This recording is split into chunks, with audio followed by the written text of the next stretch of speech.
ఒకప్పుడు తూర్పు పర్వతాల వెనుక చిన్న గ్రామం ఉండేది. ఆ గ్రామం చుట్టూ పచ్చని పొలాలు, బొగ్గులా నల్లగా మెరిసే రాళ్ళ కొండలు, మధ్యలో ఒక పొడవైన వాగు. ఆ గ్రామంలో సూర్యలక్ష్మి అని 14 ఏళ్ల అమ్మాయి ఉండేది. ఆమె తెలివైనది, దయగలది, ముఖ్యంగా అస్సలు భయపడని పిల్ల. ఆమె చిన్నప్పుడు అమ్మమ్మ చెప్పిన ఒక కథ ఎప్పుడూ ఆమె మనసులో ఉండేది. పర్వతాల వెనుక మాయా సరస్సు ఉంది. దాని నీటిలో చూసిన వారికి భవిష్యత్తు కనిపిస్తుంది. కానీ ఆ సరస్సు నిజమైన హృదయం ఉన్న వారికే దారి చూపుతుంది. సూర్యలక్ష్మి అప్పుడే నిర్ణయించుకుంది. ఏదో ఒక రోజు నేను ఆ సరస్సును తప్పక కనిపెడతాను.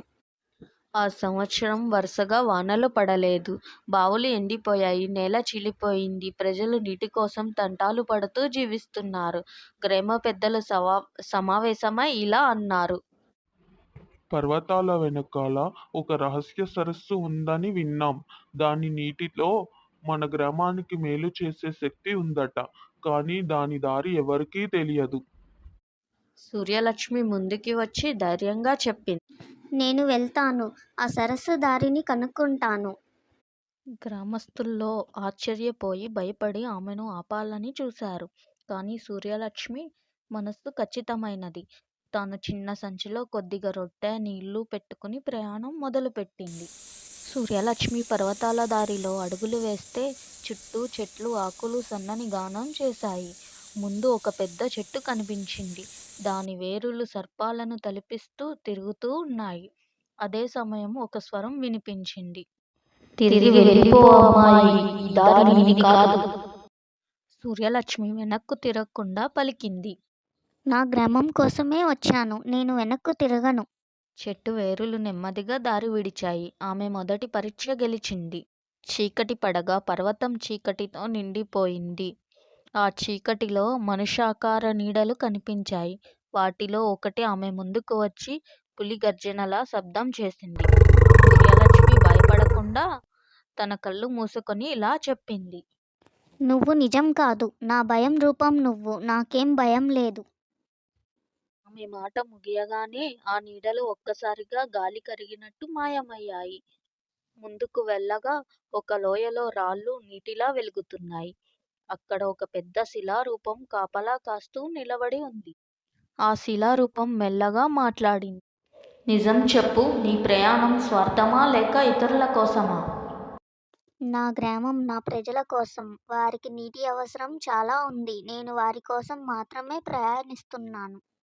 ఆ శిల చిరునవ్వుతో చీలిపోయి ఒక దారి ఏర్పడింది. మేఘాలు దూరంగా వెళ్ళాయి. చందమామ వెలుగుతో ఒక పెద్ద సరస్సు మెరిసింది. దాని నీరు బంగారు రంగులో ప్రకాశిస్తుంది. సూర్యలక్ష్మి మొదటిసారి కళ్ళు నిమిరింది. ఈ మాయా సరస్సు నిజంగా ఉందన్నమాట. తను నెమ్మదిగా నీటిలో చూసింది. మొదట తన ప్రతిబింబం, ఆ తర్వాత భవిష్యత్తు. ఆమె గ్రామం పచ్చగా కనిపించింది. బావులు నిండినట్టు కనిపించాయి. పిల్లలు ఆడుకుంటున్నారు. అయితే ఒక పెద్ద సమస్య కూడా కనిపించింది. గ్రామానికి వచ్చే వానదారిని ఒక చీకటి శక్తి అడ్డుకుంటుంది. అప్పుడు సరస్సు నుండి ఒక వెలుగు బయలుదేరి దేవతా రూపంలో మారింది.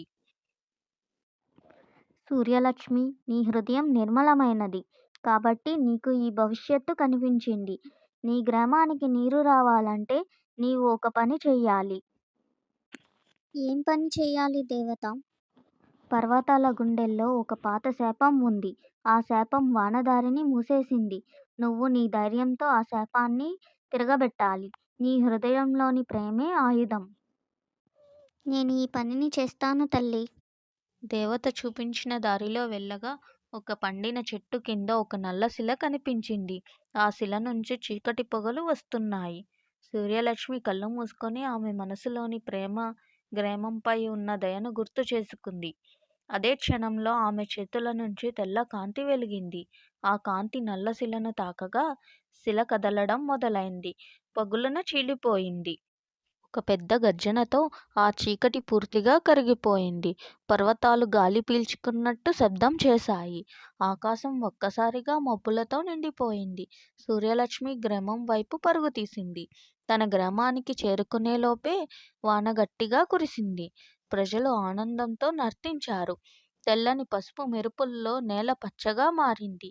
గ్రామస్తులు సూర్యలక్ష్మిని చూసి అందరూ ఆమె చుట్టూ చేరి మన గ్రామ దేవత నువ్వే అని పలికారు. సూర్యలక్ష్మి చిరునవ్వుతో తల ఊపింది. నేను కాదు, నిజమైన దేవత మన ధైర్యం, మన ప్రేమ. నీతి: ప్రమాదాలన్నీ మన హృదయం ధైర్యానికి ముందు చిన్నవే. మంచితనం ఉన్న చోట మాయాశక్తులే మనకి దారి చూపుతాయి. Thanks for watching. Please subscribe.